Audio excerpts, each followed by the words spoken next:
Hey there, I hope you're enjoying your summer. I have a hot summer deal for you. I am offering a bonus 4th session with any of our 3-session packages over on spiritcenteredbusiness.com. That includes live busting and activations and business coaching. So if you'd like to take advantage, break off those limits, move you forward in your destiny, and you'd like my help, go over to spiritcenteredbusiness.com and grab any of the 3-session packages today. I will automatically bonus you the 4th. We'll see you soon. Bye-bye. Welcome to the Spirit-Centered Business Podcast, where we blend the spiritual with the practical for supernatural results. Now, here is your host, Bralynn Newby.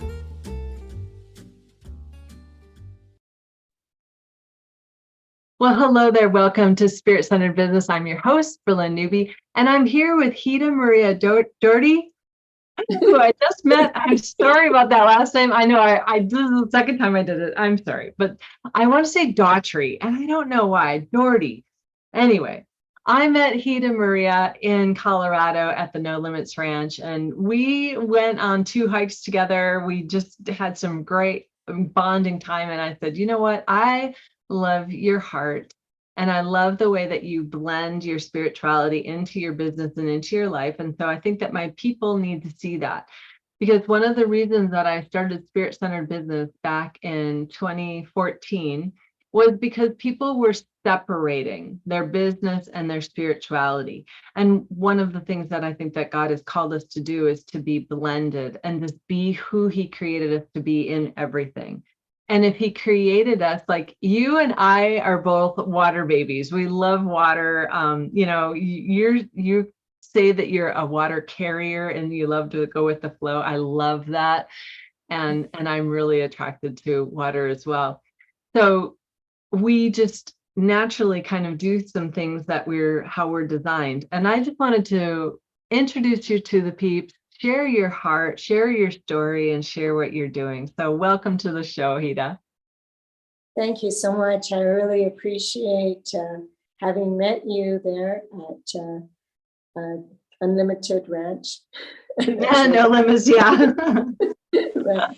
And so it was a pleasure, and is a pleasure to continue to get to know you and deepen our friendship and connection in this way. So really, thank you so much for just having me here today. Oh, of course. Of course. Yeah.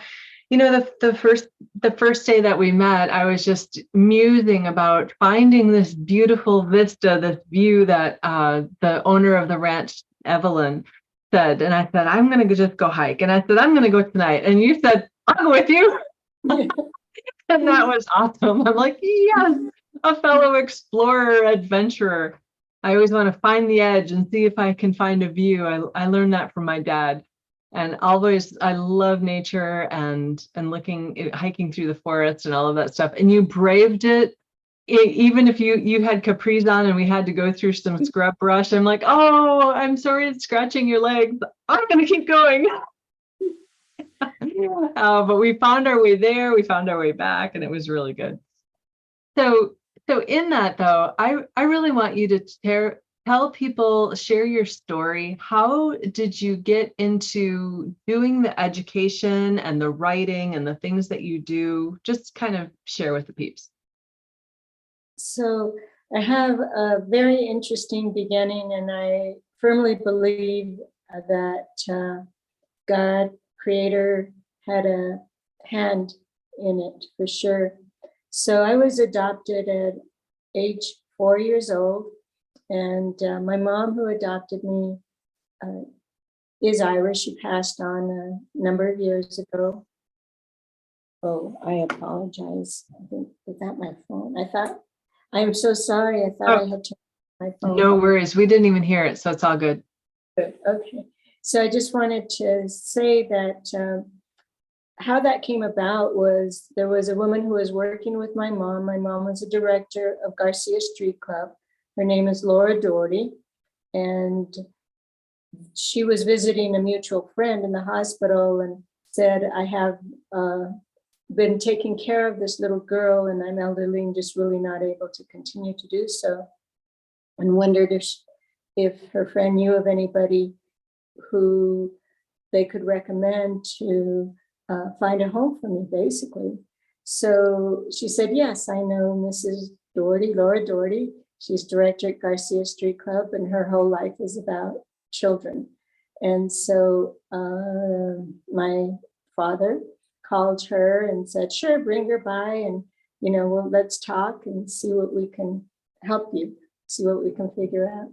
So my mom met me, had my little suitcase with me. I remember even I was wearing a pink polka dotted dress. Oh, wow.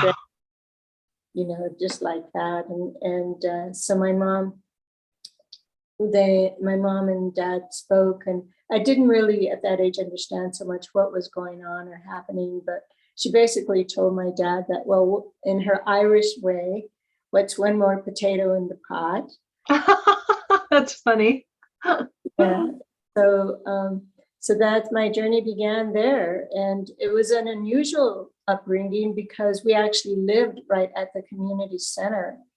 And my mom started the early childhood program there, which was comprised of children from all different backgrounds. My first language was Spanish, and many of the children that she started the program there with were also Spanish-speaking children. And many of them were having a very difficult time transitioning into the regular school system because they didn't understand English. And so she started her program with a few kids, and this is not an exaggeration, but she had a God-given gift that she eventually expanded to her kindergarten program, had as many as 75 children at one time, which I know it sounds unbelievable, but that's the gift of faith. Wow. And the gift of love. Wow, a gift of multiplication, for crying out loud. That's a lot of kids. Wow. So she was Irish and she became your adopted mom, but your bloodline is what? Well, Native American on my mom's side and Spanish from my dad's side. Mm-hmm. So it's a pretty pure bloodline in that respect. So, and it comes down to being about half and half. Wow. So, my biological side of family. Oh, very cool. Okay, so then what happened? I obviously you got a gift of, being with the kids and teaching and that kind of stuff from your adopted mom.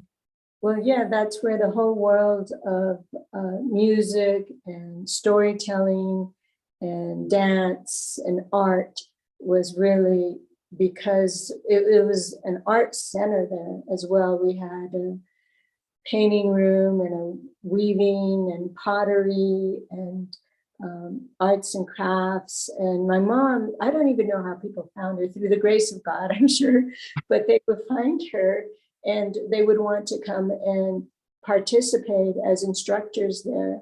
So we had instructors from the New York Ballet Company that came. And oh, wow.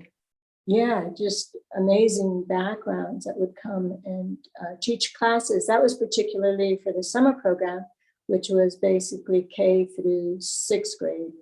So 5 to 12 years of age. Mm-hmm. So, and we also, one of my really big motivations during that time was she was the first person in the state of New Mexico to integrate special needs children with regular children.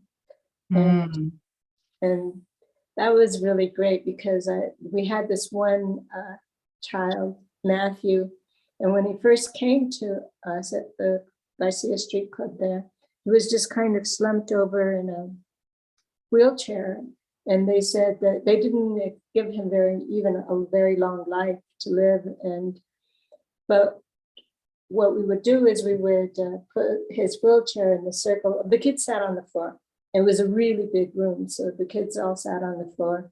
And he started to, one day he started to just kind of lift his head up a little bit.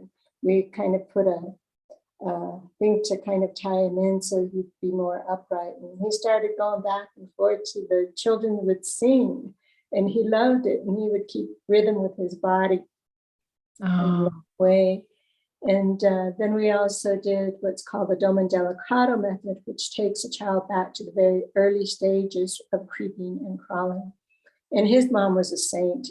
I mean that in the truest sense of the word, words. His mom would literally on her knees. She was raised and had the Mexican tradition. And she would, early morning, she would get up and on her knees, she would go from her house to the Santuario, the Guadalupe Santuario on her knees to pray for Matthew. Wow. Huh. And I get a little emotional. Yeah.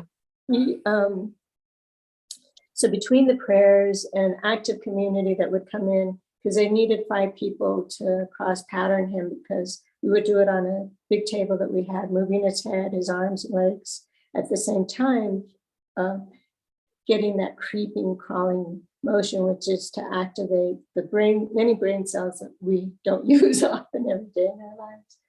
So I saw such tremendous progress with him. He was eventually able to be admitted into the public school system, and he, they went on further. So he went, long story short, as a young, I guess he must have been about a teenager, where he was able to begin to walk. So, Wow. So that was a huge miracle that came about through a lot of love, came about through community effort, came about through belief and faith. And so,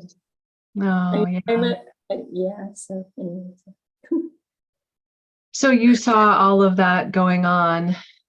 He was one of your classmates?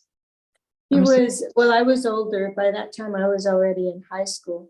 So I see. Okay. Yeah, I kind of jumped. So my mom adopted me, and I went, of course, to preschool and kindergarten there with her. And during the summer program, she would have me help with some of the classes, like arts and crafts and painting. I see. Like that. Working directly with the children, tutoring, sitting down, listening to them read, reading them stories, those kind of things. So it really began at a young age, that whole process. Mm-hmm. And obviously you had a lot of love and just compassion and grace and everything all around you. Were you pretty spiritual at that time as well? Were you doing spiritual practices, or was she a Christian, or was she? Yeah, you have such a great way of just knowing how to ask the right questions. But yeah, so the elderly lady that I had been living with, her name was Genoveva. And I remember, I don't have a lot of memories, but I remember going to the Loreto Chapel here in Santa Fe, which is known for the miraculous staircase that is believed that St. Joseph had actually been the carpenter that built it, because there's no visible means of support on that spiral staircase. Anyways, I remember going to church with her, and she would sit in the church and say her rosary. And I would think of going the spiral staircases as like going up to heaven. This is just all from a very young child's point of view, So, and then my mom actually, I think her family of origin was Presbyterian, but as an adult, she chose to become Catholic. And she was a practicing Catholic in terms of, when we were growing up, send us to Catholic schools. And also she would go to Mass on Sundays. But I think what was most impressive of her way in teaching was that she would often say, well, she had a twin brother, which, I totally respect. His way of worshiping was to get up every morning, go to Mass and do his prayers. And in that way, which prayers are so a really big part of my life, but in a different kind of a way. It's evolved for me that, like my mom would often say, she'd say, well, my prayer is through my actions and what I do for the children in the community. I love that. It's beautiful. I adapted same ethic and spirituality of trying to make each day and the choices that I make be a prayer. Mm. I love that. And that's actually biblical because it says, and oh my gosh, I'm not a biblical scholar, so I don't remember exactly where it says this, but it says something about let your life be the prayer itself, or pray until you become prayer itself, or something like that. So that's really, really cool. Yeah. So you weave that in through everything. I love that. And when did you start the more of the Native American style? Well, what happened, so I did go, so anyways, I went to high school, and I actually went to Santa Fe Prep of mine from sophomore to senior year. And I did go on to college to major in elementary special education and got my master's in counseling. And when I was taking my master's program here in Santa Fe, Charles King, who at the time was the director of student services at the Institute of American Indian Arts, approached me one day after class, and he said, I really like what you say in your participation in class, he said, and we are going to be having a position open at the Institute of American Indian Arts. And of course, I was very excited. I was like, well, I haven't quite even finished my master's program, and there's an interest possibly in being able to work there. And he said, of course, you'd have to come in and go through the interview process. And so I did all of that. I was hired at the Institute of American Indian Arts. And, I really had not had much opportunity to learn or explore my Native American roots and heritage. And so this really presented me with an amazingly beautiful, wonderful opportunity. I was hired as a counselor there, and a lot of the traditions came from different tribes, because there were tribes that came from all over the country to study at the Institute of American Indian Arts. And so my mentor there and the psychologist that I worked with was Dr. J. Navarro, who was a medicine man. And so he would include me in some of the ceremonial ways, and felt that it was a way that we used as well for counseling and guidance and, reaching out to the student population. We integrated, for instance, sweat lodges and prayer circles in that way. Yeah. So the Institute of American Indian Arts, and were you involved in the art at that time? Because I know you're an artist, and I know you're a musician. So, well, were you just in counseling? Well, I think what was I always enjoyed painting, and dance has always been, ever since I was young, that's been just a part of who I am. Mm-hmm. When I got to the Institute of American Indian Arts, I had actually taken classical music lessons for about 10 years.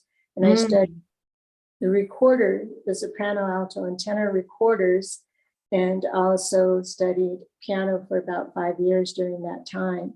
So I had that basic foundation.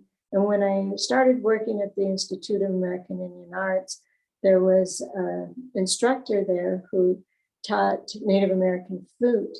And I, was very interested, and I didn't, because I was actually working and didn't have the opportunity. I sat in a couple of his classes and really attracted to, and so picked up playing Native American flute and added that to my repertoire. Oh, yeah, and I love that. And just, for the audience, we were out on one of our hikes up to the waterfalls, and you were playing your flute just as a blessing. That was so cool. Yeah. So did you learn about honoring nature and working with creation and everything through that time? A lot, yeah. I mean, I've always, even as a kid, I loved being outside, early morning to evening, and through high school and college, I enjoyed, as you know, hiking and being along the waters. And so,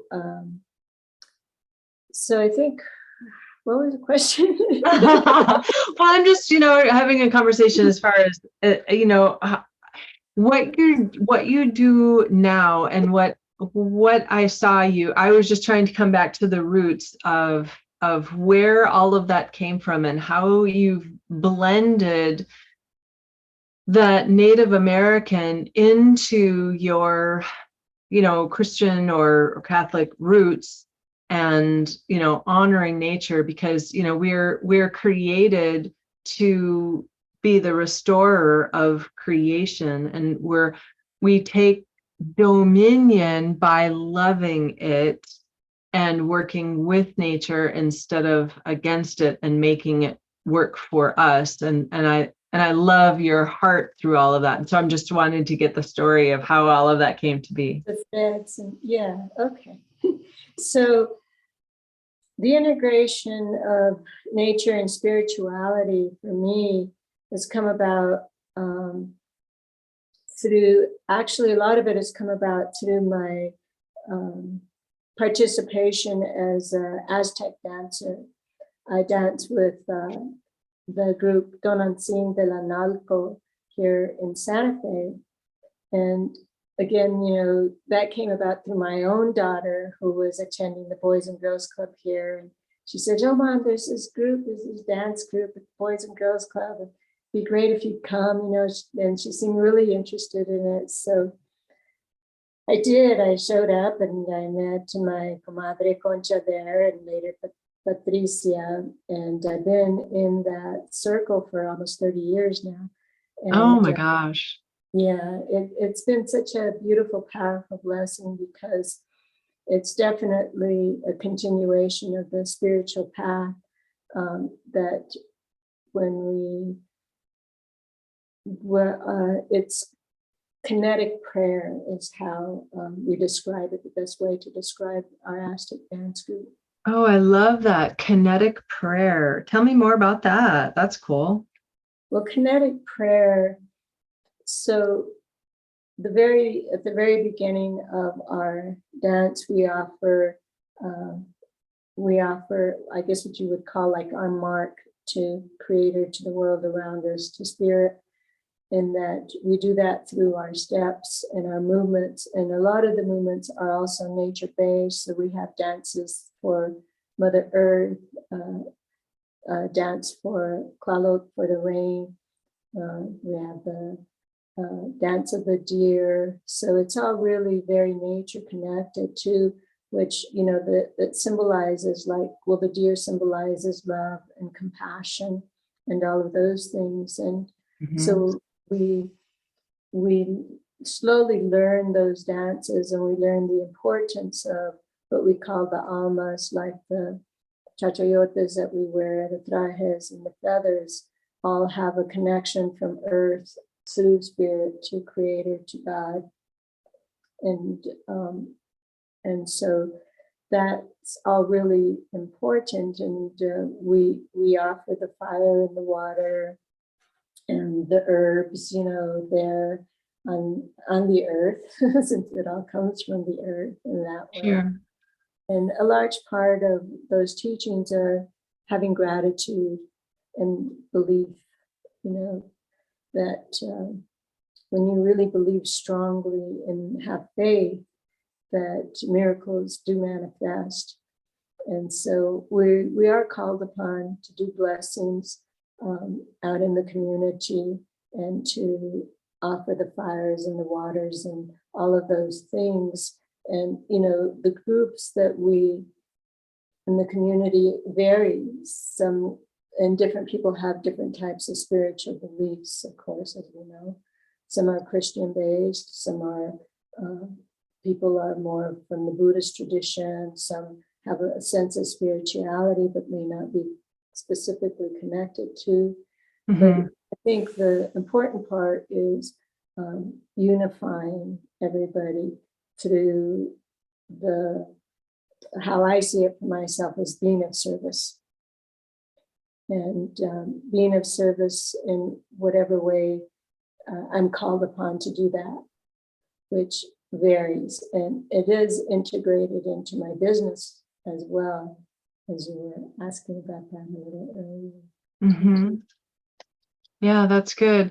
So it's sometimes difficult to get people of different spiritual beliefs and stuff to come together, because there's such a religious spirit that is a legalistic kind of thing that just blocks being able to actually just love each other and just, honor you as, a daughter of God, whatever. So that's really beautiful that you can do that, and that you found the common thread is that acts of service, because that's love, right? If you're serving others, unless you're doing it for other motivations, but I'm assuming, let's just assume that the motivations are love, right? That you want to serve each other. So that's really beautiful that you can come together with find the common thing that you can both agree on, rather than disagreeing about theology and all of that kind of stuff in your work. And I think that that's an important piece of being able to blend your spirituality into your business, is to not try to force your beliefs on other people, but rather just show them who you're created to be, because we're all created in the image of our creator, Father God, right? And regardless of what they believe, I can still be who he created me to be to them, right? So I love that you do that in such a beautiful way, So this last little bit of this first segment, I want to just start telling people a little bit more about your business. And then in segment 2, let's go more into your business and what you're working on right now. Okay, so just give us a sneak peek, like a cliffhanger overview of what's going on to wrap up this session. Well, let's see. So as far as my business goes, it's been an interesting journey. First of all, I'll say that. And I believe that in order to have worked outside of the traditional 8 to 5, 7-day week type of structure, it has taken a lot of faith and belief and ups and downs with the economics of it, as well as the social and spiritual, all of that holistic type way of choosing to be a business person in that way. So what I've done is I've set myself up basically as an independent contractor, which has been a really wonderful experience, because it has allowed me to work in a lot of different places and areas and venues, and bringing in music and stories and dance and working, like I said, in a lot of different venues like schools and museums and galleries and workshops, conventions, and it's been a really wonderful experience. But I have to say, there were times where, especially being at one time in my life, a single parent, and I'm laughing because I have a friend who also, we supported each other because we kind of chose a different way of going about our careers. And we used to call it the Santa Fe Shuffle. So, one day we'd show up to tutor, and the next day we'd show up to do a conference, a workshop I'm trying to think of something off the moment, but stress reduction workshop or something like that. So yeah, I just kind of had to be able to change hats, so to speak, to be able to, but it all really came under one umbrella as far as my business model, and integrated that. Mm-hmm. And so what would you name that umbrella that kind of just covers everything? I guess, arts and education would be a Mhm. good way to name that. Yeah, arts and education. Yeah. Or education in the arts. So Mm-hmm. I guess really it would be arts and nature and education. Yeah, that is so good. And that you really just exemplify that, even in talking to you, sitting over dinner before we even went on a hike. You're all about, that the nature and just being artful and being mindful of, what's going on and going with the flow, like you said, and all of that. Yeah. Okay. So how can people get a hold of you? And are you working only in the Santa Fe area, or do you travel now, or? Oh, no. Yeah. Through the years, I've traveled different opportunities that have arisen. So yeah, definitely open to continuing to do that now Mhm. that the world's opening up again, of course, which is Yeah. really great. And it's nice to be able to be back in community in different places. And Mhm. so one of the ways that I can be reached is through my email address. Mhm. That's HydaMaria@gmail.com, and it's spelled H as in hat, Y as in yes, D as in dad, A as in apple, M as in Mary, A as in apple, R as in rabbit, I as in Indian, and A as in apple. So that's Hyda Maria. You're such an educator. We love that. For the audience, I will have her email address in the show notes below, so all will be well. And you also have a YouTube channel, Hyda Maria, on YouTube. Just go look and search for Hyda Maria, and Hyda, like she said, Hyda. So let's just wrap this segment up, and then when we come back in segment 2, right away for us and next week for our viewers, we'll talk about what you're doing now and some of the books that you're writing, or you have written, or you want to write, or all of those kinds of things. Okay. Okay. All right. Is it okay if I step away for a minute to just go grab the cover of those books so I can show Oh, them? of course. Yeah, let's do that in segment 2. So for right now, you guys, if you have loved this interview with Hyda Maria, do share it out with your friends. We appreciate you liking and subscribing and following and sharing wherever you're seeing this video or listening to this podcast. And until next time, stay spirit-centered. Peace out. Hey there, SCB peeps. I want to give a huge shout out and deep appreciation and thanks to Candace Benton. She has become a super sponsor for the Spirit Centered Business Show. So I would appreciate you helping me in sending blessings and abundance back to her. Thank you so much, Candace, and you are well loved. Thank you for listening to Spirit Centered Business with Bralynn Newby. Be sure to like, subscribe, and share with your friends. The next stage of doing business by being spirit-centered is coming together in collaboration, working with spiritual principles and knowing our destiny. Join our tribe at spiritcenteredbusiness.com, and we'll catch you on the next broadcast. Peace out.